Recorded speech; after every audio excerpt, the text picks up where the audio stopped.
Recording start. Okay. Voice take the voice. Okay. So good evening, everyone. We'll get started. Okay. So I know most of you sang you Harita, right? Can you see your face? Harita. Okay. You're Aditi. Yeah. Pooja. Okay. Amrita. You're Akshita, right? Okay. Arman. Durlabh. And Vaishnavi, right? So you know my name, right? Yeah. So those who don't know, my name is Raghav. Okay. I'll be handling your physics for 10th standard. Okay. So today we are going to start with the 12th chapter actually. You do you know how many chapters are there in your 10th standard for physics? 5. Name of the chapters? So first you have light. That is chapter number 10, which is light. Then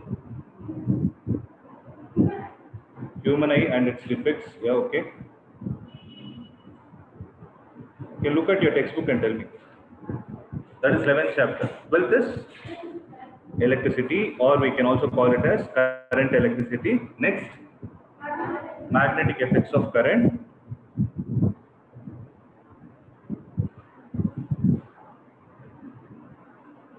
And sources of energy. Video, audio break out. Audio break out. Video. Okay.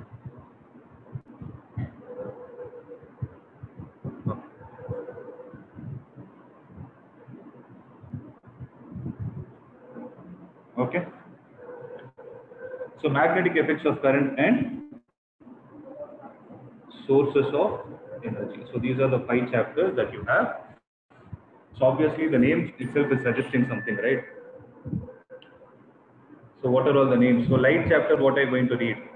You're going to read about the properties of light and how is it going to interact with different surfaces, right? Then human eye and its defects again.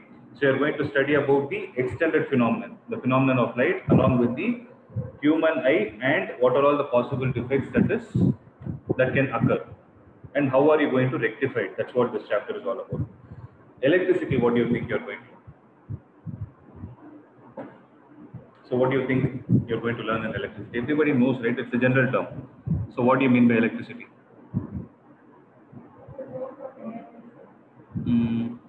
Electricity is a source of energy. Not exactly.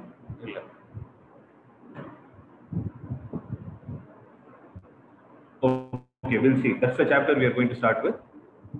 Magnetic effects of current means you are going to see how magnetism can be generated using electricity. So for you to understand magnetic effects, obviously you need to understand the electricity chapter. That's the link, right?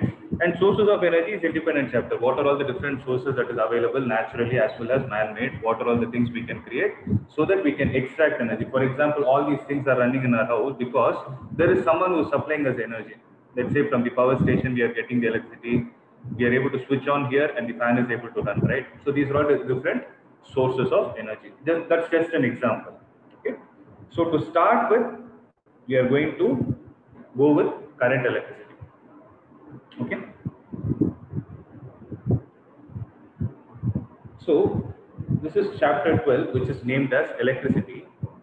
If I have to tell in a more matured way, instead of calling it as electricity, I will call it as current electricity. Okay. Right. So this is going to be the name of the chapter. Okay. So first we need to understand what electricity means. Electricity is definitely not a source of energy. Like what else can you say?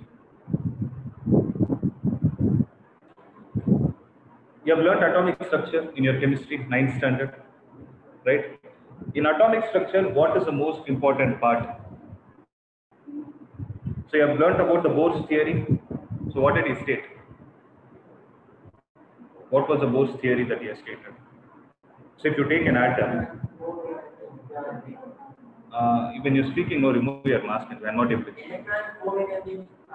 Okay, electrons move in a fixed path. Around what?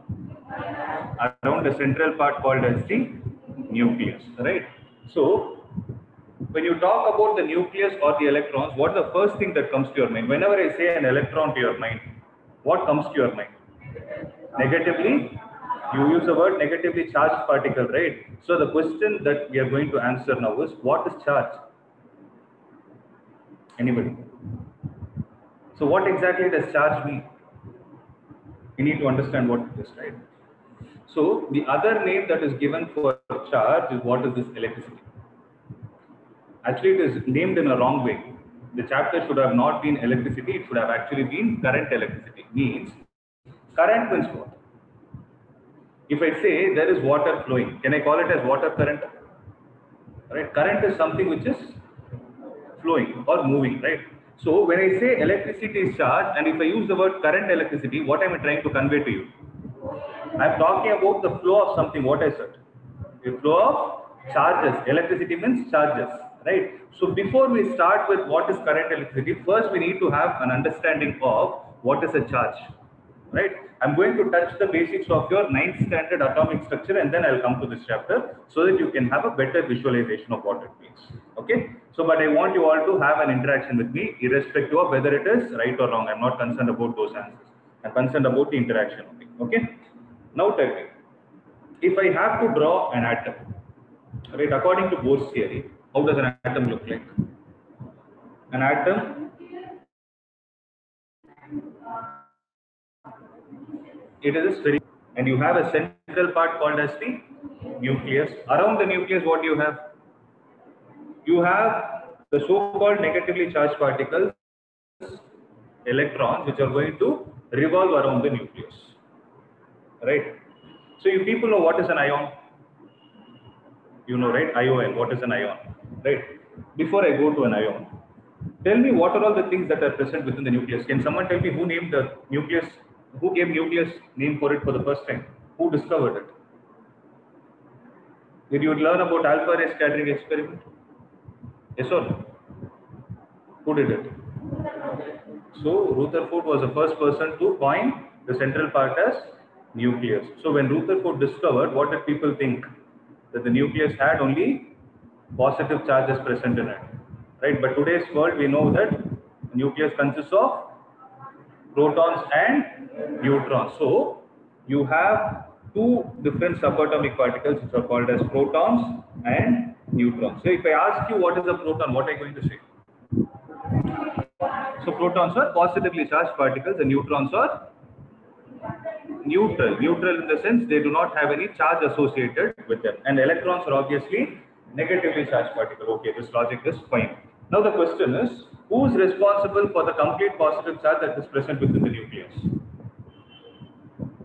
It is who is responsible for the positive charge in the nucleus? There are two particles, right? Protons. It is only protons, right? Because neutrons have no charge. So plus side is 0 is going to give you a plus only. So protons are the ones which are responsible. Now let me come to another point. When can I say a material is charged? If I say a material is charged, how are you going to visualize it? Can you repeat it? Perfect.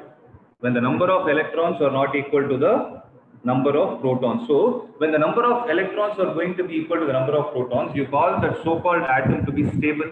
Have you heard the word stable? So something which is stable will not react. Right? That's what is the main part of chemistry, right? So if you want something to react, what do you need to do? You need to make it unstable.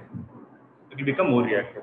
So if it has to be stable, logically the number of electrons are supposed to be equal to the number of protons. So since our concern now is what is charge, right? Every material, for example, I take this mouse, I take this laptop, I take this wall, everything in this world is made up of atoms. An atom, in every atom, what is present?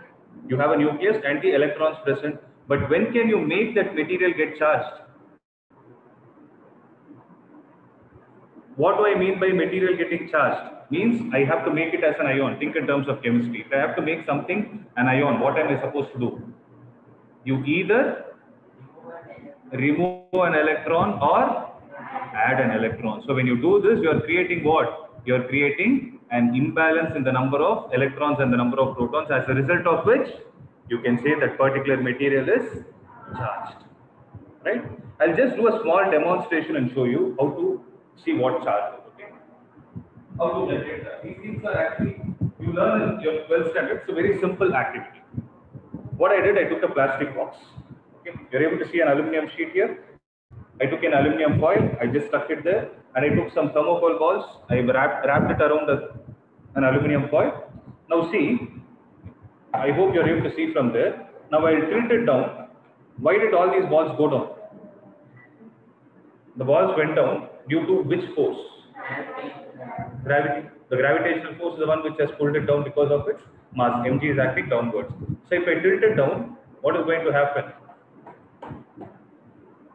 What has happened? They went back to their original position. Now, will I be able to create some force on this material such that these materials are able to travel in the direction opposite? That's what we are going to see. Okay. So I'm taking a cloth. It's a rough cloth. It's a plastic cloth. I'm just going to rub it. I don't know if it will succeed also. I'm trying it. Okay. Yesterday it worked. I'm not sure about today. Let's try and see. You guys clearly observe. Okay.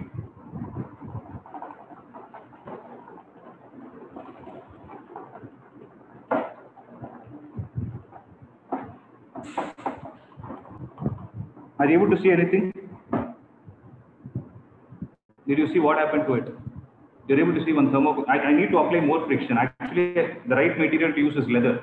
If I use leather, no, you can see a perfect answer. Are you able to see one thermocol ball? Maybe you would have observed from this side. I'll put it down. Did you see some particles jumping? I'm able to see two thermocol balls have got stuck here. What exactly did I do? What exactly? I'll show it in this for you guys to visualize it later. What did I do? I created charge. So what exactly has happened is, this material has atoms, it has charge in it, it has equal number of protons and electrons before I rubbed. This box also has equal number of protons and electrons. By me rubbing this against the surface, using friction, what I did is, I took some charge from this material and I transferred to this. So this is also charge, this is also charge. Maybe you cannot find the exact amount of force. Like the electrostatic, to create electrostatic force, you need a lot of charges to be generated. If I take the same thing as a magnet, will you be able to sense it? If I ask you to verify whether magnetism is present at a particular location, will you be able to find it? If I give you a magnet, will you be able to see it is working or not? How will you go? You do a small test, you take it close to an iron object and you can clearly see attraction. But here it is slightly less. I did this activity only to demonstrate what exactly charge means. So by now you should have understood what exactly charge means. Like how we told, it is nothing but removal or addition of electrons. So by doing so, what will happen is you can create. So I don't know, I'm not getting into the theory of which is positive, which is negative. I'm only trying to say there are some electrons transfer that has taken place between the cloth and the plastic box that I've run. So I can say both the materials are charged. Are you able to visualize what charge is? Because that is going to be the important point in this chapter. If you don't understand what is charge, I cannot take you forward. Clear?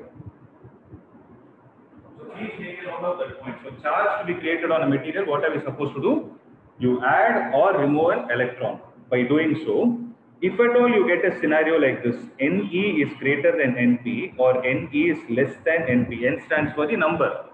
If I say the number of electrons is equal to the number of protons, what can I say about that atom? It is neutral and stable. Something which is neutral is going to be stable. Right? How? Similarly, Ne is greater than Np. What does that mean? The number of electrons is greater than the number of protons. So it is very good. It has surplus electrons. So it is negatively charged.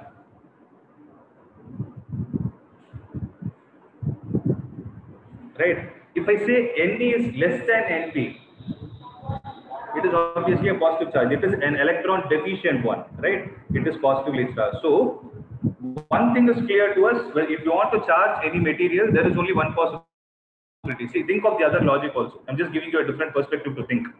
If I have to charge a material, if I have to call a material as positive, I can either increase the number of positive charges or decrease the number of positive charges. Right? We are speaking only about electron. Why is it not possible for you to add an extra proton to the nucleus. If I do that also, I'll have Ne to be greater than Np. But why am I not able to do it?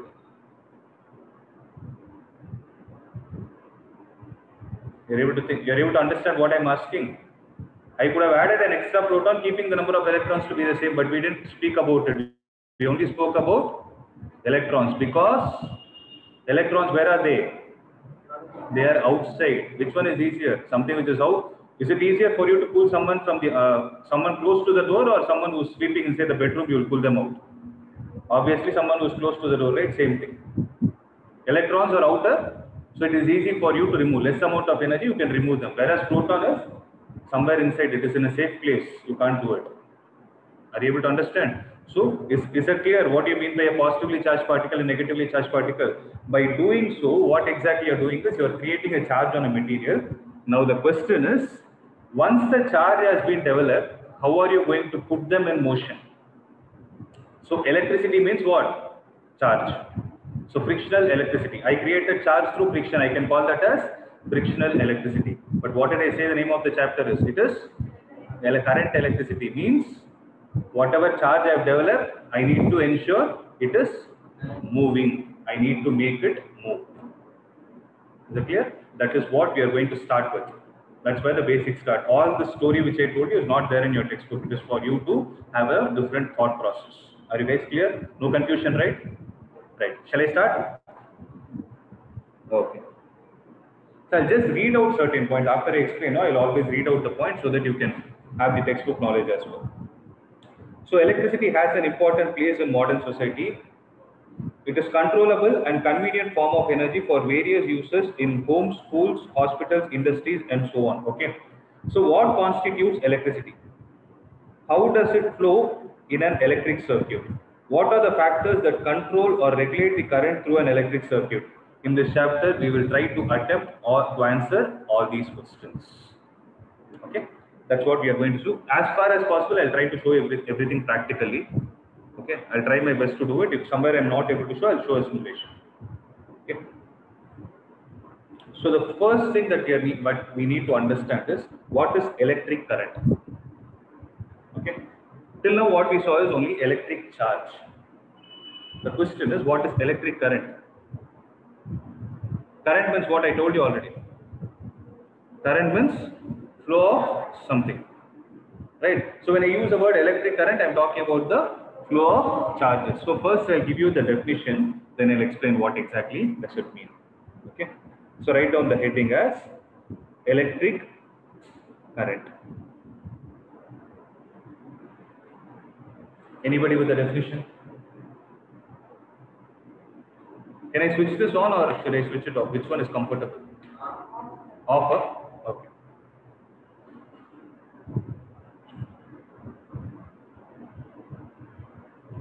So electric current is represented with the symbol capital I, or sometimes they use small I also. Okay. So it is defined something like this. Rate of flow of charges. So rate of flow of charges, or you can use the word electric charge. Rate of flow of electric charge is what we call it as electric current. Okay. So in physics, especially when you are learning a new concept, you need to first know its definition. Then you need to know its mathematical relation if possible. Okay. I am using the word rate of flow of electric charge. Remember guys, charge is represented by the symbol Q or capital Q. Some books give it as small q, some books give it as capital Q. So how do I put this simple statement into a mathematical expression? Rate means what? Velocity means what? Rate of change of displacement. So when you see the word rate, what comes to your mind? Time. So rate of flow of electric charge is what we call it as electric current. So if I represent I as the electric current, then something with respect to time, what is it something with respect to? It is a charge with respect to time. So the charge should be in the numerator. I is equal to Q divided by T. This is the mathematical expression for electric current. Clear? So first we saw the definition, second we saw the mathematical equation. Third, we need to understand its units. Okay, because every quantity is going to have some unit. You cannot say current is 5 and leave it. Does it make sense? If I come and tell you tomorrow the amount of current that is going through this wire is 5, will you be able to understand? I have to say something, right? If I say the length of this wire is 10, what does it mean? Am I talking in millimeter, centimeter? I need some unit, right? So similarly, here we are going to concentrate on some units. So that we call it as SI unit. Any idea about what is the unit of charge? Charge is measured in coulomb. COULOMB. That is the name of a scientist. COULOMB. It's called as coulomb. Okay, and the symbol used for coulomb is capital C. Clear, guys? So SI unit is going to be coulomb divided by, so charge coulomb, time is in second. See, one point I would like to mention, whenever you are saying unit, don't say it in plural. 1 second, okay. 2 is also second only, it's not seconds. 2 meters, no, 2 meter. That you learn in your 11th standard. As of now, have this point in your mind. Never say unit in plural. Okay. So irrespective of whether it is the name of a scientist or any random name, when you're writing the unit in full form, for example, coulomb, I wrote it, I expanded it, right? So when you expand it also, never use the first letter in uppercase. Uppercase in the sense, don't write it in caps. Always write in small. Okay. Whereas when you're using the symbol means the shortcut only. Like for example, Newton, what do you use? Use capital N, you don't use small n. But when you write Newton, no, you will not write it like this. You will not write it. You should not write actually. If you have written it, correct it. This is how you need to write it. Similarly, Coulomb is also a name of a scientist. Though it is the name of a scientist, C doesn't be in caps, but the symbol is in caps. So Coulomb per second. Second is a general unit. S is small. Any doubt in this? So this Coulomb per second put together has a name. How do you measure current? That is power. It's called ampere. Ampere is also the name of a scientist. Okay?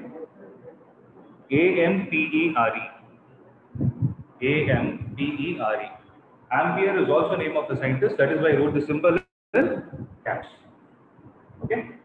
So what I'm trying to say is, instead of writing Coulomb per second every time, you can just replace it with ampere. Can you tell me some other unit where you have replaced something like this? For example, power is there. What is power? Work done by time. So work done is measured in joule. Work done is measured in joule. Time is measured in second.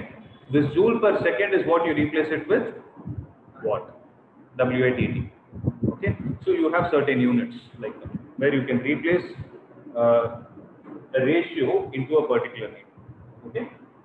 So if somebody asks you, can you answer it? Coulomb per second is called as ampere. You should have it in your mind.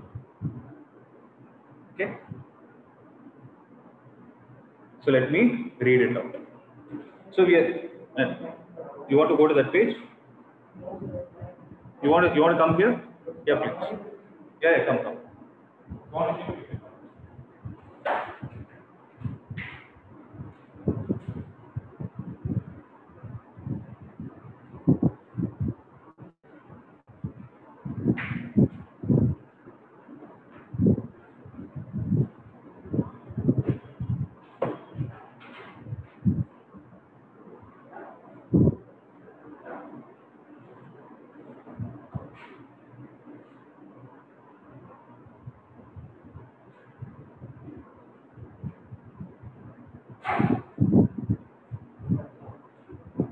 That's fine. You can just turn it side. That's okay. Shall I read it out? So this is from your textbook. So we are familiar with the word air current and water current. Air current means what? flow of air molecules. Water current means flow of water molecules, right? So we know that flowing water constitute water current in rivers. Similarly, the electric charge flows through a conductor, right? What is a conductor? Obviously, you know this. So conductor is a material which is going to allow current to pass through, right? Conductor, for example, through a metallic wire. Metallic wire is what we are going to concentrate in this whole chapter because metals are good conductors. Reason being, their valence electrons are less than 3 and it is easy for you to remove them and make them more conductive. Here, they have free electrons. That is the reason. We say that there is an electric current in the okay, I'm reading it again. Similarly, if the electric charge flows through a conductor, we say that there is an electric current in the conductor. Means the charges are flowing, right? So if you take a torch, they have given an example. We know that. So for you to switch on for you to make a torch glow, what are you supposed to do?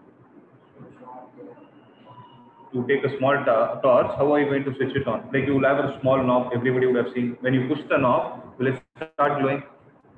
It will start glowing, provided you have put battery or cells within it. If not, it is not going to work, right? So what I am trying to say here is, again, we'll come back to this small activity that we did. We created charge, but if you see the thermocol balls, what happened to them? Were they moving? They were stuck, right? So from your 9th standard, from the work energy theorem concept, you know that if you need to put any object in motion, what are we supposed to do? Any object has to move. You need to apply force, right? Force is a necessary or the preliminary factor with which you can put any object into motion. So here, when you talk about force, it can either be mechanical force or electrical force. Try to understand, okay? Mechanical force in the sense, if I want to lift this phone, what force am I applying? I'm trying to hold it at this end and this end. By doing so, what exactly am I doing between my fingers and this? Why am I able to hold it like this? I'm able to sense the weight. Maybe I'm more comfortable like this, but I'm still able to hold it like this. Why?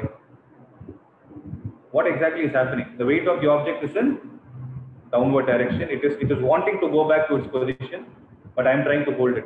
There is a friction that is acting between my finger and this thing. So when I lifted it, the friction between the finger and the phone did some work from where to where? From the top of the table till the height where I took it off. Right? So I need to put it in motion. So by doing so, what kind of energy am I giving to that object? So this is the reference. When I lift the object to a certain height, what energy does it have? It has potential energy, right? Remember this word potential energy. It plays an important role in this chapter. Okay, so this is called as mechanical, that is gravitational potential energy. That's what we write it as MGH, right? Correct? That you would have learned. That's what they are trying to tell in an indirect way. I'm trying to connect the dots. Okay, so let's read it again. In a torch, we know that cells or battery, when placed in proper order, that is also important. You cannot place a positive and you cannot say the bulb is not glowing. Right? When placed in proper order, what will they do? The battery will do the work that I did with my fingers now. Means the battery will help to make whom move? Make the charges move. Okay, that is the reason why we are using a battery. So battery is what is the driving force. So have this in your mind. Okay, when placed in proper order, provide flow of charges or an electric current through the torch bulb to glow. That is the reason why it is glowing, because it is getting some energy. Okay, we have also seen that the torch gives light only when the switch is on. What does it switch to? That also will be answered. Say suppose the switch is off. If I have to switch it on, what is going to happen? This has no connection. If I switch this on, these two lights will glow. If I cut it off, it's going to go. Why? The switch is acting like what? It is like acting like a connecting medium between whom? Between me and the light.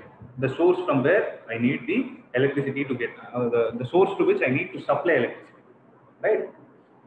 So a switch makes a conducting link. That is what I call it as a medium. Conducting link between whom? Between the cell and the bulb. Okay. Next is, so am I clear till this point, guys? Any doubt? No, right? You understood what is electric current and all those things, right?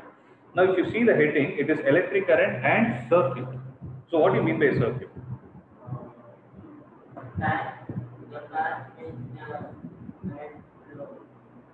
Okay, you can say that. The path through which the current flows. Okay. Systematic path. Okay. For example, can you give me an example from this room in terms of circuit? This is a circuit, right? So this is also a circuit. What I did, I plugged it in. The wire is going to the projector. The projector is connected to the laptop. Everything is there, right? So all these elements put together is what is the display you are able to see here.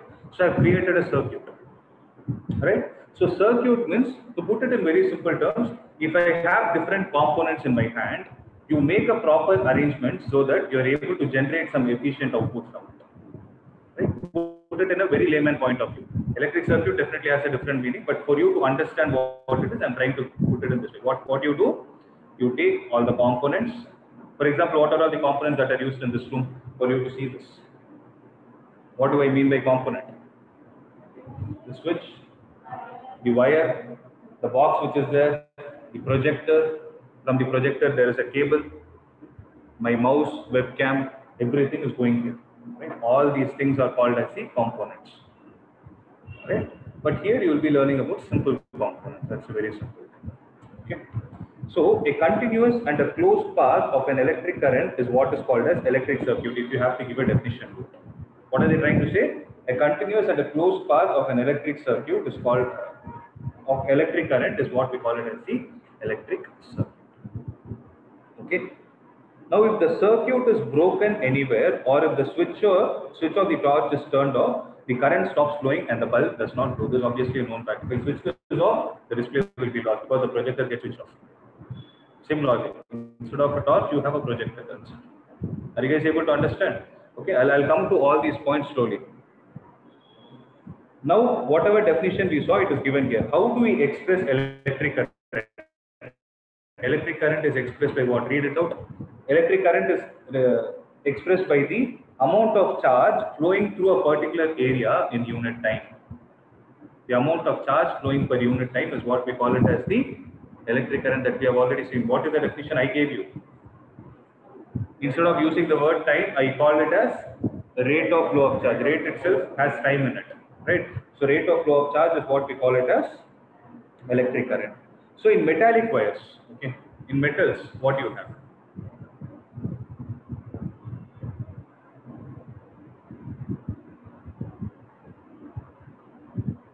Generally, guys, if you take any wire, no, what shape does it take?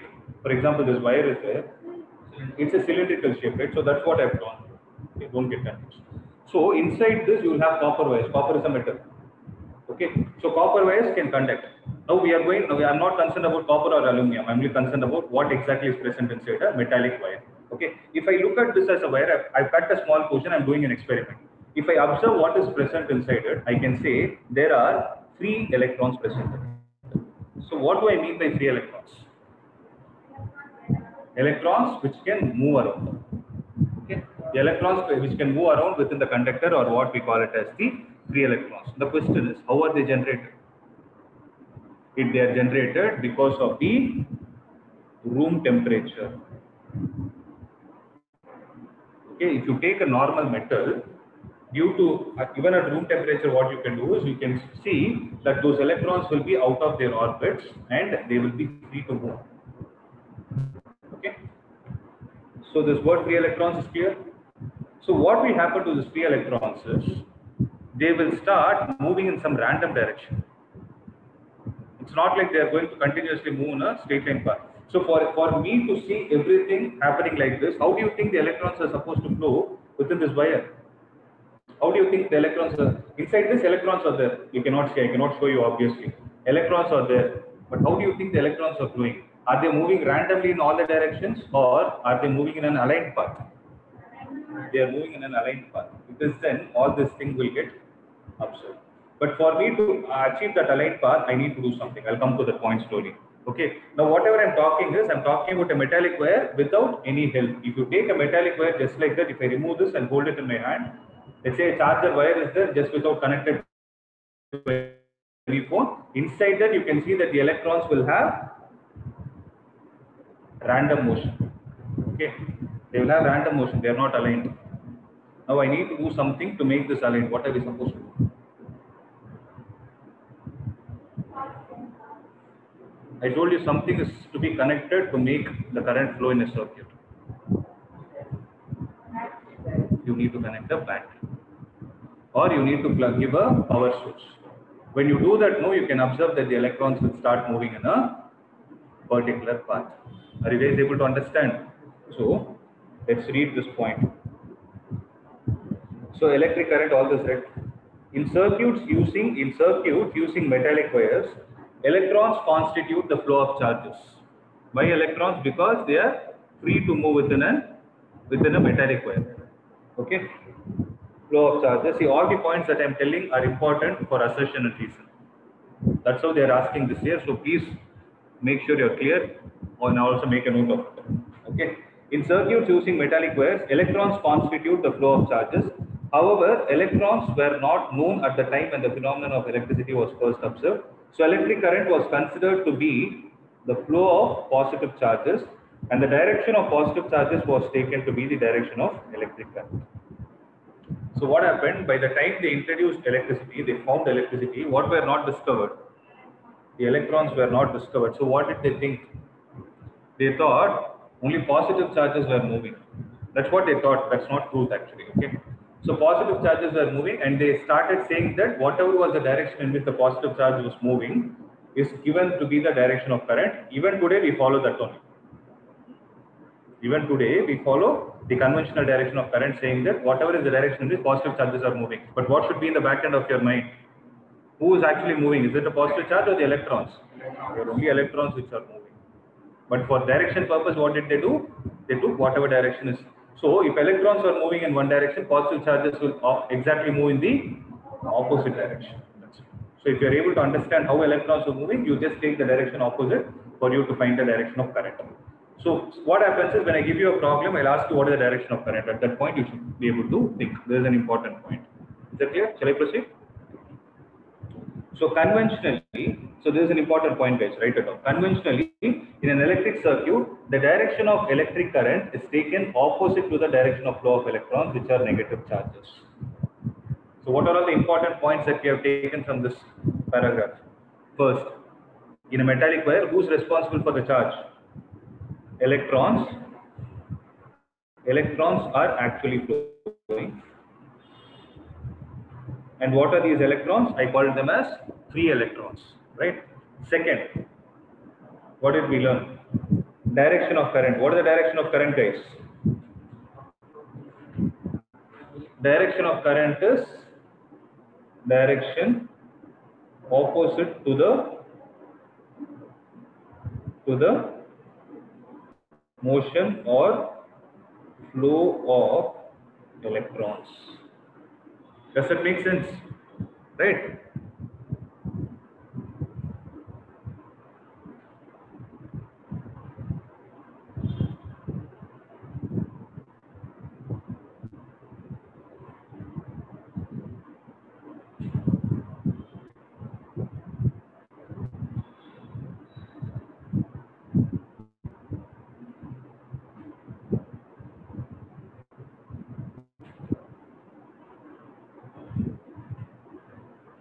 Okay, I'm proceeding. Okay. Next page.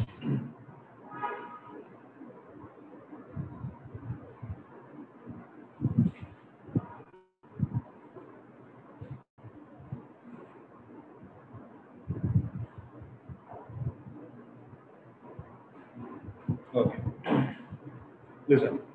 If the net charge Q flows across any cross section of a conductor in time t, then the current I through the cross section is given as I is equal to Q by T. We have already seen. Now, one thing I want you to understand is what exactly does cross section mean? I want you to visualize it. If I take this pen in the form of a cylinder, if I take this as a wire, then what is the cross section I'm trying to talk about? If I use the word cross sectional area, what are they trying to speak about? Are they speaking about the surface area? Is it pi r square into, sorry, 2 pi r into r? If they say volume, they will not use the word cross-sectional area. Area is 2-dimensional. Volume is 3-dimensional. Okay. So if I have to speak about the cross section of this conductor, how am I able to see? How should I be able to see? Pi r square is right. So which side are you seeing? So cross section means if I exactly cut it perpendicular, when I cut it perpendicular, what will, if I keep it like this and cut it perpendicular and take this part, what will you be able to see here? What shape will you be able to see? You'll be able to see a circle, right? So with respect to a cylinder, the cross sectional area means cross section itself means you're cutting exactly perpendicular to the surface. Okay. So that is again an important word because we use it in many places. So be clear about it. Suppose I keep it like this. I ask you what is the cross sectional area of this thing. How do you see the cross section? What are you able to see? You're still able to see a circle, right? Right. So this can be treated like a wire with varying cross section. Why am I calling it as varying cross section? Because the area here is different compared to the smaller portion. So it is a wire with varying cross section. But in your syllabus, you will be considering the wire with uniform cross section. Means everywhere it will have the same cross sectional area. Clear? So the SI unit of electric charge is Coulomb, I have already told, which is equivalent to the charge contained in nearly 6 into 10 power 18 electrons. Remember this number, I will tell you how it is counted. This one. Okay. So the SI unit of electric charge is Coulomb, which is equivalent to the charge contained in nearly 6 into 10 power 18 electrons. I'll tell you how to arrive that number.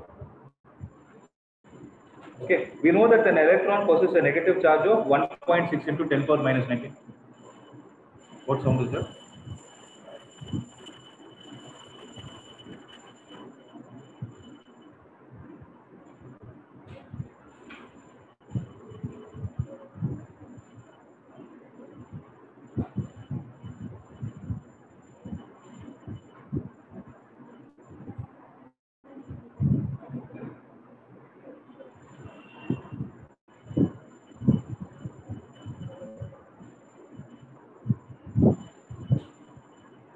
That's an example of sound travels faster in solids.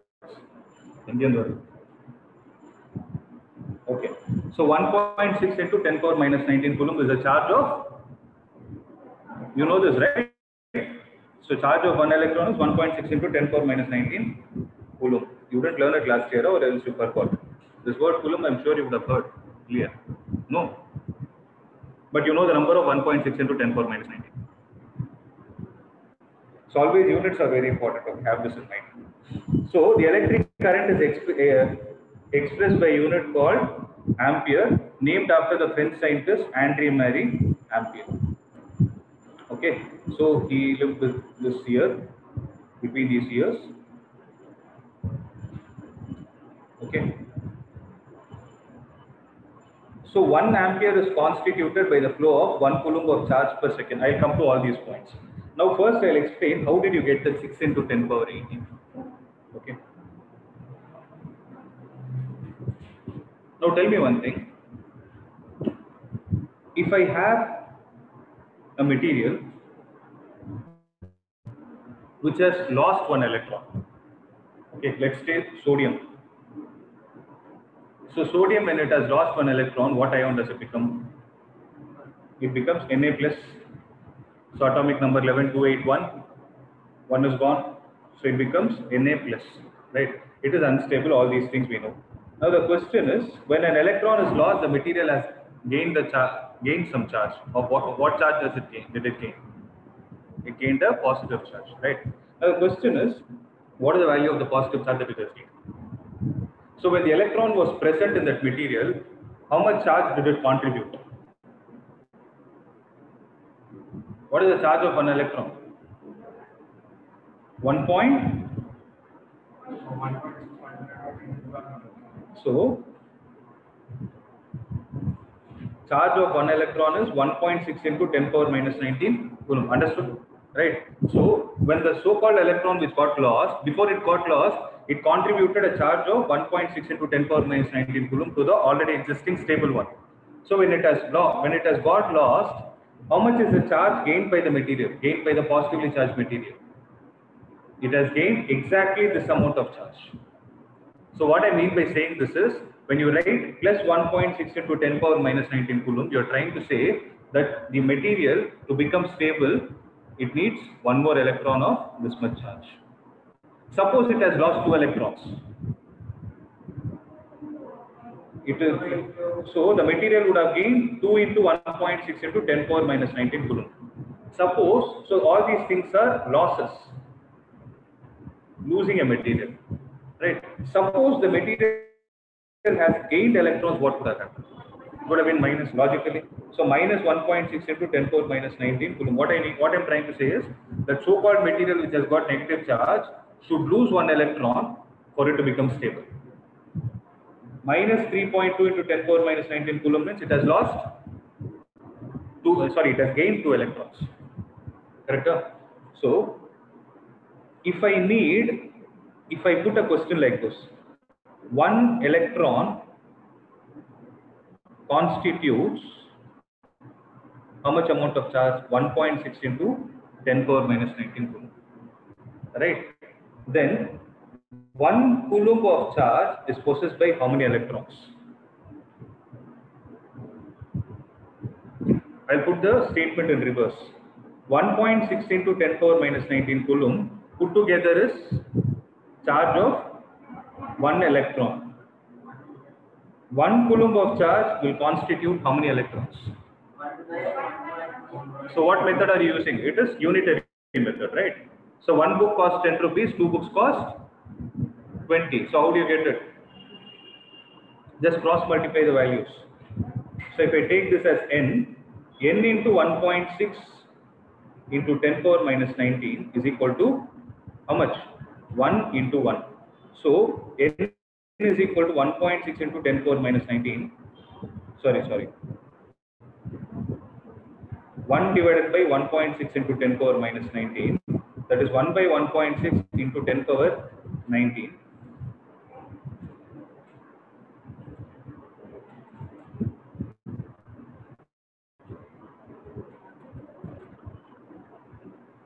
(0.625) into 10 power 19. This is equal to 6.25 into 10 power 18. Is that number matching with the textbook one? Now you understood how you got? Right? What did they give? 6.24.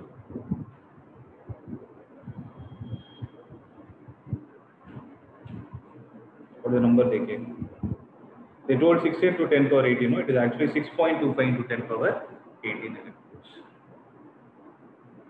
More than the answer, I am more concerned about you guys understanding how to think. That is more important for me. Yes?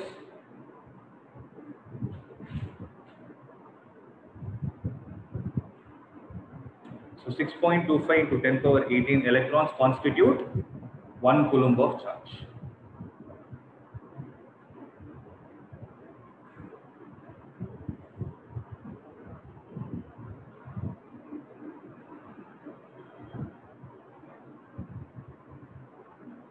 Shall I proceed? N stands for number of electrons. That n is an unknown. Instead of x, I used n.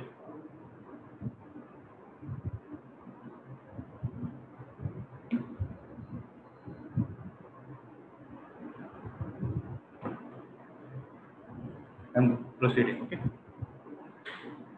You copied it? Look, have finished. Write it. Make it fast.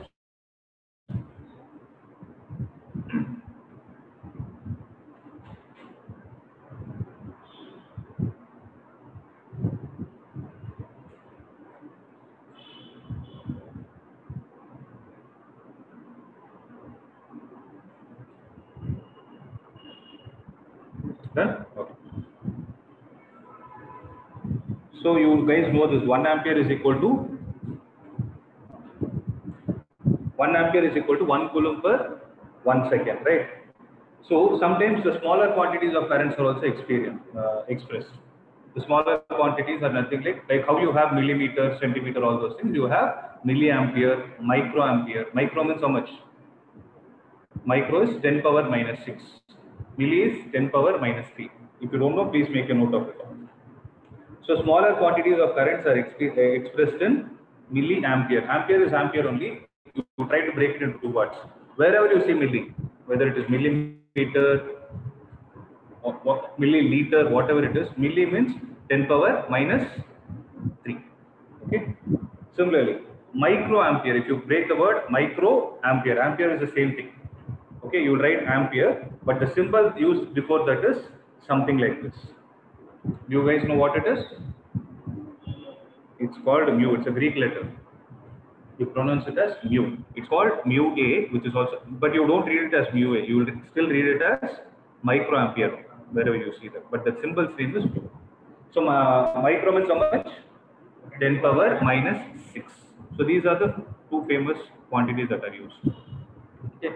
So why they have given it here is because when you solve certain problems, you might get either of the quantities. Okay. So the next question is, if I have something called as current, will I be able to measure it? When I have a value for it, I'm calling a current to be 5 ampere, 5 milliampere something. When you have any device, when you have a quantity which has a value associated with it, you should be able to measure it. For example, I take this water, I have a specification given here.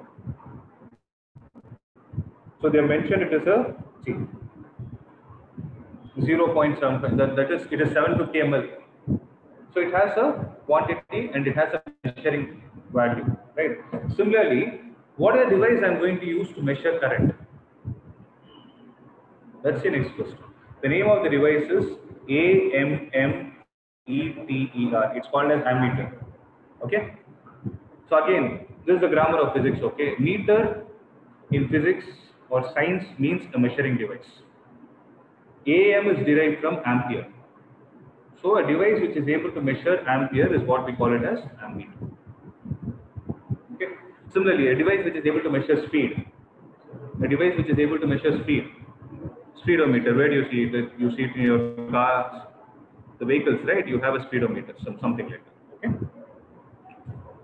So an instrument called ammeter measures electric current in the circuit. See, just underline this word. Why it is? Why all those things I'll tell later. It is always connected in series in a circuit through which the current is to be measured.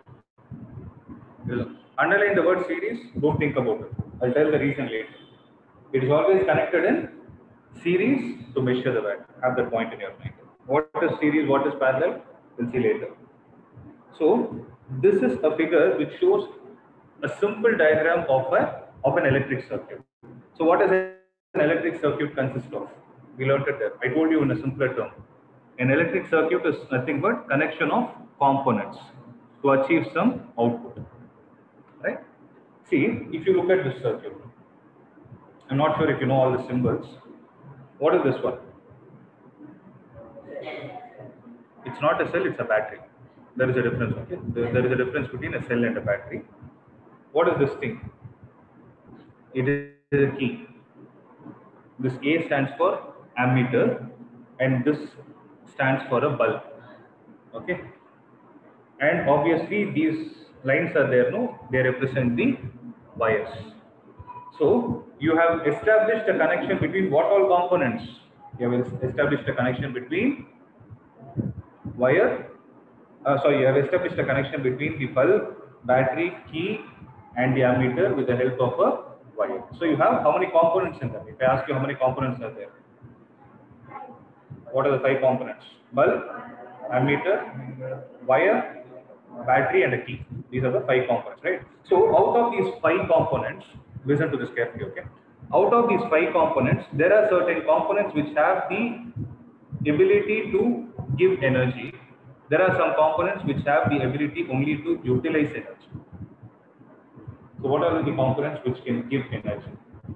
The battery is the only device that can give energy. All other devices are utilizing the energy because they don't have any source on their own. Okay. So this is a technical word. Again, this is not there in your textbook. I want you to make a note of it. So the name of the devices or elements which can give energy are called as active elements. So battery is an active element. The elements which can supply energy to the circuit, are called as active elements.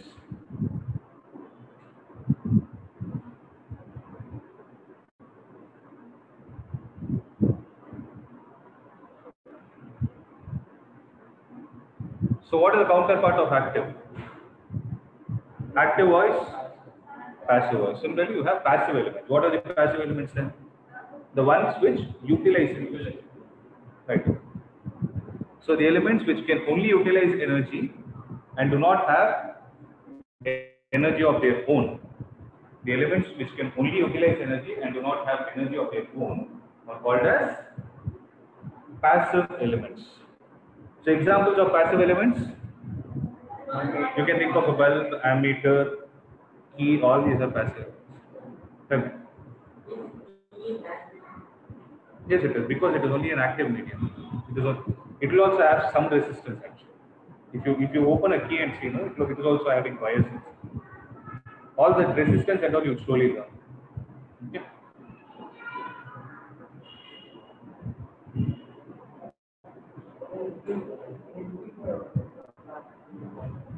What did they say? Elements. Yeah, I'm saying. Element. What is the definition I told? Elements which can only utilize and do not have energy of their own are called as passive elements. Okay. So we have seen what is electric current. Now we'll do some simple problems based on them. In the next class, we will be seeing what is the potential difference. Okay, potential difference is something associated with a cell or a battery. Now let's go to this point. So a current of 0.5 ampere, is drawn by a filament of an electric bulb for 10 minutes. So let's first collect the data. So what have they given? I is equal to 0.5 ampere and the time for which it is flowing is 10 minutes, always converted into SI units. So it is 600 seconds, right? Our work is to find the amount of charge that flows through the circuit. Simplest question. So I is equal to Q by T. So Q is equal to I into T. I is how much? 0.5 into 600. 0.5 is half. I always convert decimals into fractions. I'm comfortable like this.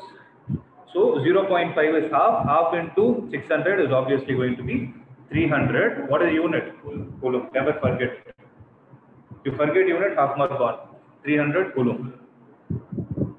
Right? Next. So what does an electric circuit mean? Go back to the definition. What does an electric circuit mean? A continuous and a closed path of an electric current is what we call it as electric circuit. That's what the book says. Go with the book definition. But I stated in a different way, right? Don't write all those things in exam. It is for you guys to understand.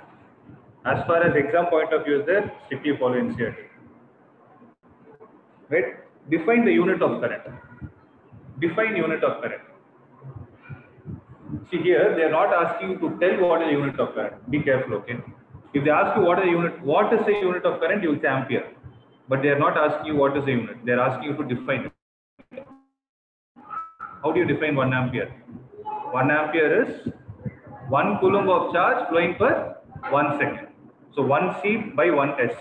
1 coulomb of charge flowing per unit second is what we call it as 1 ampere. Okay, you should always use the word 1 ampere. Don't write it as ampere. 1 ampere. Okay. Next, calculate the number of electrons constituting 1 coulomb of charge. I already told you the unitary method. So don't write the value and leave. They've asked you to calculate it. So you have to show all those calculations. Okay. So this is all about electric current and electric circuit. Next class we will be seeing about potential difference and the electric potential. Okay, then we'll get into other kinds of problems. So any doubts from today's class? Clear? So first 2 pages are clear, right? So I'll start little slowly because only 5 chapters are there. Don't worry about it. If anything is needed, I'll take care of it. But if anything is not clear, you ensure you're getting your doubts clarified. Okay. So I hope everyone is clear from today's class. That's okay. I'll see you all guys in the next week.